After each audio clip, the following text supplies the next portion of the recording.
on the attack. Can you guess who the target is? There is nobody that respects women more than I do. Crooked Hillary. Crooked Hillary. Nobody respects women more than Donald Trump. Hillary Clinton's husband abused women more than any man that we know of in the history of politics, right? Hillary is trigger happy. She is. She's trigger happy. She's totally controlled by Wall Street and all the people that gave her these billions of dollars. Hillary hurt many women, the women that he abused. She's got a bad temperament, by the way. And her husband learned that a few times, didn't he? Hillary was an enabler, and she treated these women horribly. Hillary Clinton wants to abolish the Second Amendment. She wants to abolish it. Some of those women were destroyed not by him, but by the way that Hillary Clinton treated them after everything went down. So just remember that, folks. Well, you've heard her on the radio. She is a star. Yes, Laura Ingraham, who's also editor-in-chief of Life Set, is here to go on the record. Nice to see you, Laura. Nice to see you. Two questions. Is Bill Clinton fair game in this, number one? And number two, is it smart? I think it's fair game because much of what the left is attacking Trump on is his character. He's unstable, he's crazy, all the things that you've heard, and a lot of that is coming from the right as well. You know, the never-Trumpers, the discontented, malcontents, bitter clingers to their, to their upset about what happened in the primary.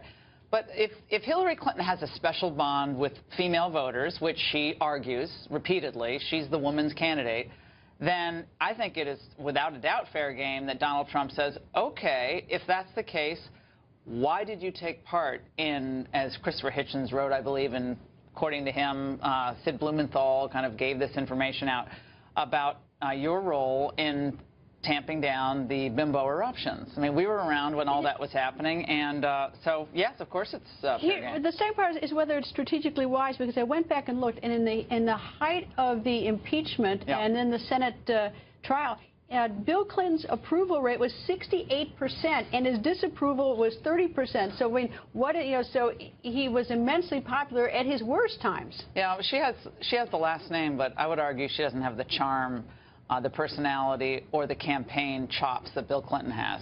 He had something back then that I think was different. He had an appeal that was an Arkansas appeal, Midwest appeal, that I think all these years later, I'm not sure it wears all that well. It does look like yesterday, and even though Trump and she are basically the same age, he seems somehow new and fresh because he's abandoning the old pathways of both the Republican Party and the Democrat Party and forging a new, I would argue, more Reagan-esque path, which is a slightly more populist, still has conservative roots, yet not doctrinaire on either side. How dirty is this going to get? And I guess we should also keep our eye on it. If the two candidates themselves don't get particularly dirty, their proxies will. Of course. I mean, this is Clinton started the war room politics that we know of in the modern era. George Stephanopoulos, James Carville, and the whole crew. Podesta. I mean, they were all. This was the war room. I mean, they savaged their opposition. Let's not forget how Clinton got elected. There's a whole documentary done on the war room. So is Donald Trump going to have a team of people together that not only answer the attacks but launch the attacks?